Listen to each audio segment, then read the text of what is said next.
Mark chapter 5, that you would have read together in your groups a moment ago, I think raises for us as many questions as it answers. It's an amazing story.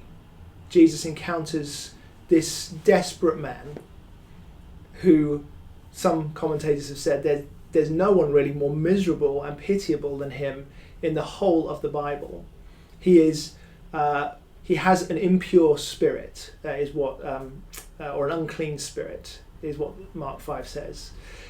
And Jesus casts these demons out from him, this legion of demons, many of them, who are tormenting this poor man and have some sort of control over his personality and his will. These demons then possess these pigs, and they all rush into the lake and are drowned. And as a result, well, two things happen. The first is that the man is delivered, and we find him at the end of our passage, sat at the feet of Jesus, clothed and in his right mind. But the second thing that happens is that the people of the area beg Jesus to leave them alone, go away from us. They want him to leave the region. Now, this power encounter, for this is undoubtedly what it is, raises a number of questions for us here in 21st century Manchester. The first, I think, being, where do we encounter demonic powers in our lives and in our world today? Do we encounter these things? The Bible is quite clear. 1 John 5 verse 19 says that the whole world is under the control of the evil one. So what does that mean?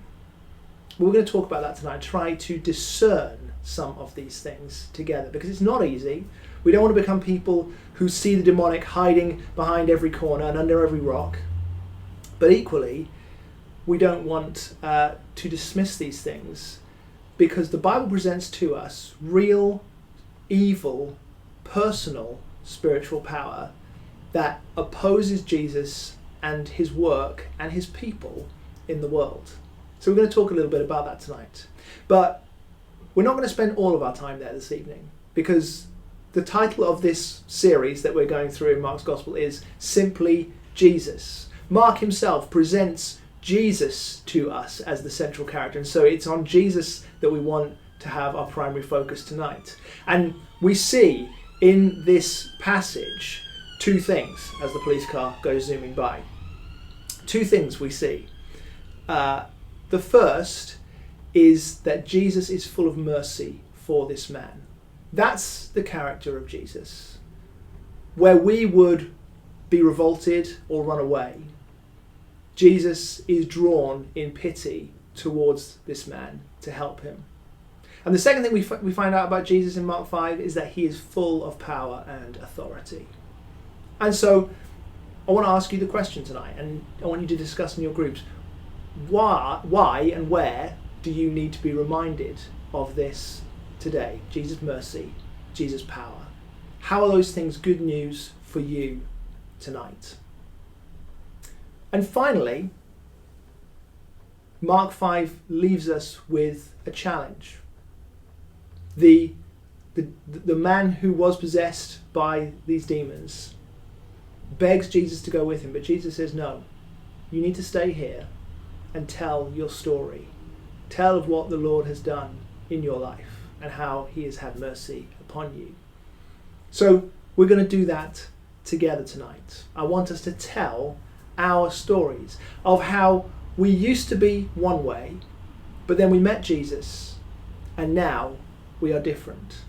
I want us to do that together so that we can celebrate God's goodness in our own lives this evening, but also as a way of practicing in order that we might tell others.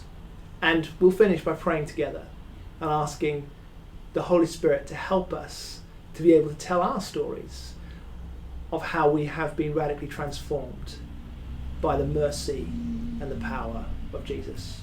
Hope you have a great time in your groups tonight, and I look forward to seeing you on Sunday.